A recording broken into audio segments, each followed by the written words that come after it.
every time we hear Max pull out the violin, let them cook. Let them cook, yeah. Oh, man. We went up over 377 already. Those donos are coming in for the Steve Jackson bundle. Heck yeah. Love it. All right. We got a couple of things coming up later on. I know around 9:30, but I kind of want to just chill for the moment. I was curious for the folks in the room here, because we haven't... This is something that Kathleen and I did on Alpha Flight last year and have done in the past.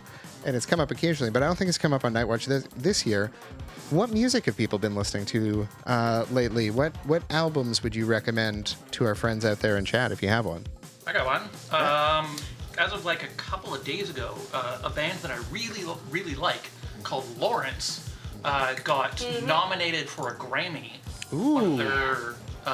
One of their videos, specifically the video "Something in the Water." It is a sort of funk soul pop group. Super fun.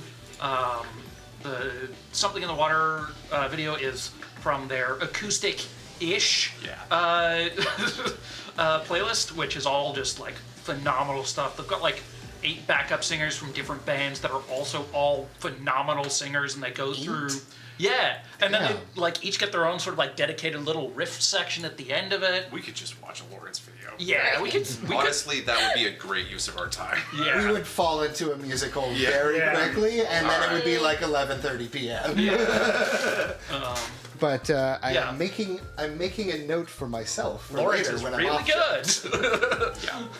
Yeah. I've got one that I just discovered a couple of weeks ago. My partner Sandra turned me on to an artist named Swansea Skag. SWANSEA and then Skag, SKAG. That's like visceral if you know what Swansea and Skag means. Please tell. If it's bus safe. It is not. No. All right. Well, Swansea is. All right. Swansea is a city in the south of Wales. Right. And from context, you can probably figure out what Skag means. I can probably figure out what that means. Yeah. There you go.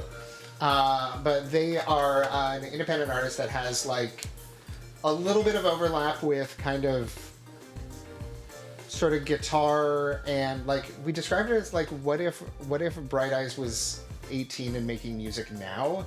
So it has a little bit of that early emo, but it has a lot of the like interesting, not super crazy hyperpop, but some of that style of production that you see on like Glaive albums and similar. So it was one of those like I didn't even make it through the first listen before I bought 2 copies and recommended it to somebody. I was 2 tracks into this EP and I paused it and like went and did all that and then came back and listened to the rest. So that's definitely one. Anybody else got an album that's been clicking for them this year?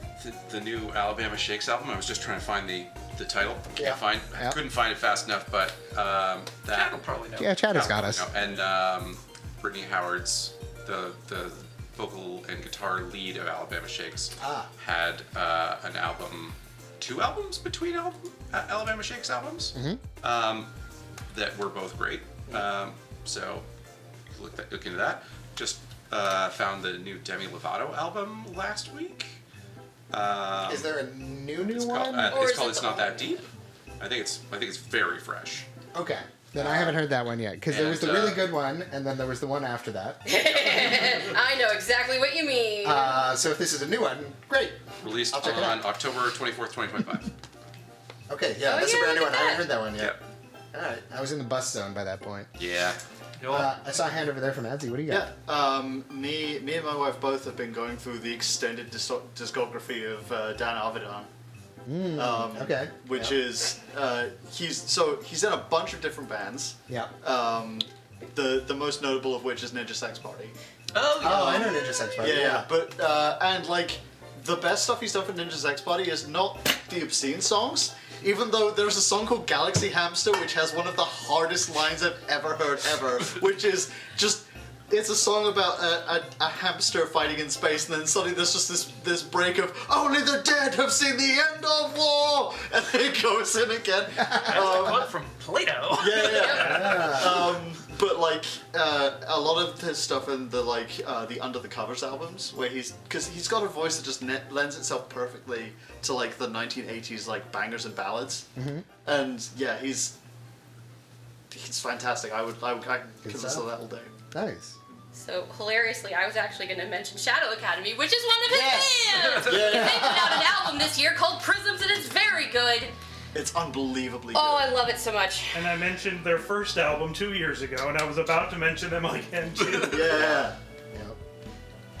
Yep. Another one that comes to mind for me is the latest EP from the K-pop group Kickflip. If you like K-pop with a bit of a pop-punk vibe to it, that is really fun. I'm having a huge good time with that. It's called Snow, I think, if I recall correctly. Question mark? I don't know. It's called something. Might just be called My First Flip if I don't remember. But Kickflip's really good. They got a couple of tracks into the dance party this year, so they're in there. I got one as well. There is a musician I quite like by the name of Oliver Barrett, or Ollie Barrett. They've released a number of albums under the name Petrels, which I think I've recommended stuff before. If not, go check that out. They have a second Bandcamp account called Floating Limb. Oliver Barrett, under the Floating Limb name, has a whole bunch of like sub-names that they do basically per album, depending on what the vibe of the album. But the specific album I'm thinking of is The Gate Elsewhere by Crook Peak, which you can find at floatinglimb.bandcamp.com. Is just very good, modular synth, wall of sound kind of noise that is a lot of what I listen to during Desert Bus because I just need my brain to be full of something else.